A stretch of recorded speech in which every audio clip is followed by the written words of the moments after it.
Bizler Aba Hayat Vakfı, Bilgeder, Eğitim İrsen 2. Yolu Şubesi, Elazığ İHH, Elimder, Furkan Vakfı, İmam Hüseyin Derneği, Kalemder ve Yeni İhya Der olarak Elazığ kamuoyuyla aşağıdaki basın bildirisini paylaşmak isteriz. Barışa ve kardeşliğe karşı mücadele eden herkes kaybetmeye mahkum olacaktır. Ülkemiz yeni bir kaos senaryosunu daha geride bıraktı.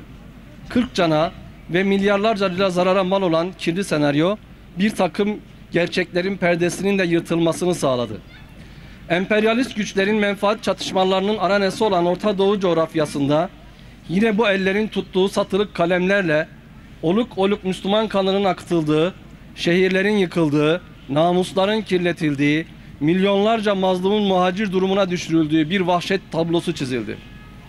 Aynı kanlı eller çeşitli badireleri atlatarak istikrar ve huzurunu muhafaza eden ülkemizi de bu tabloya dahil edebilmek, Anadolu coğrafyasını da kanla boyayabilmek için her fırsatı ganimet bilerek hareket etmektedir. Geçtiğimiz günlerde IŞİD'in Kobani saldırısı bahane edilerek ülkemizde sergilenen vahşet işte tam da bu amaca hizmet eden bir kalkışma olmuştur. Türkiye halkı ve aklı selim sahibi tüm Müslümanlar IŞİD denilen örgütten ve onun ortaya koyduğu vahşetten beridir, bunların karşısındadır. Bu herkese malum bir gerçek iken Kobani saldırısı bahanesiyle Türkiye'de başlatılan eylemlerde dindar insanlar, İslami STK'lar, Kur'an kursları ve hatta camiler özellikle hedef seçilmiş, Kobani'de vahşeti engellemek için sokaklara dökülen vandalların vahşice saldırısına maruz kalmıştır.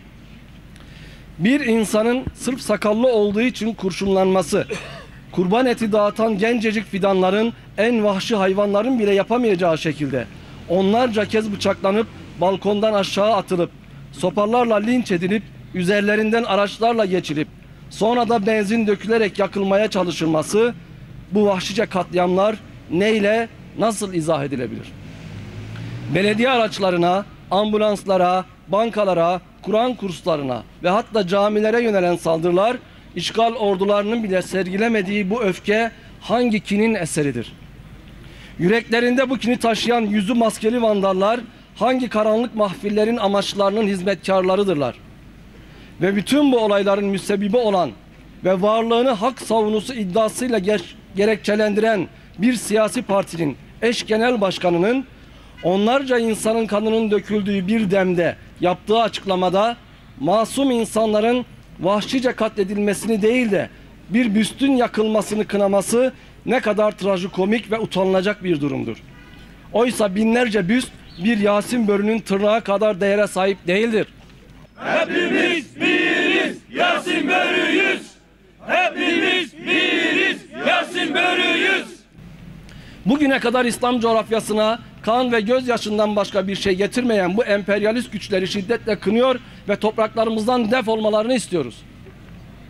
Son olaylarda seçilen hedefler göstermiştir ki Kürt halkının haklarını savunma iddiasıyla ortaya çıkan PKK-HDP örgütünün en büyük düşmanı Kürt halkının yürekten bağlı olduğu İslami değerlerdir. Tekbir! Allahu Ekber! Allahu Ekber! Allahu Ekber!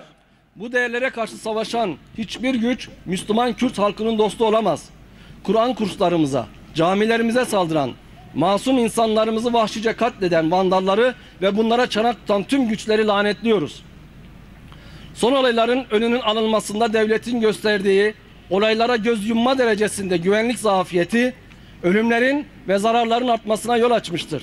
Hükümeti yeni hak ihlallerine yol açmayacak şekilde güvenlik zafiyetini giderecek tedbirler alma, ortaya çıkan güvenlik zafiyetindeki ihmal ve kasıtları soruşturma, bölgenin kaderini halkın değerlerine düşman bu vandallara terk etmeme konusunda uyarıyoruz. Kürtlerin kanı dökülerek Kürtlerin haklarının savunulamayacağı artık tüm halkımızın gördüğü ve benimsediği bir gerçektir. Bilinmelidir ki zulmün karşısında hepimiz biriz, hepimiz Yasin börüyüz. Zulme karşı hepimiz biriz. Zulme karşı hepimiz biriz.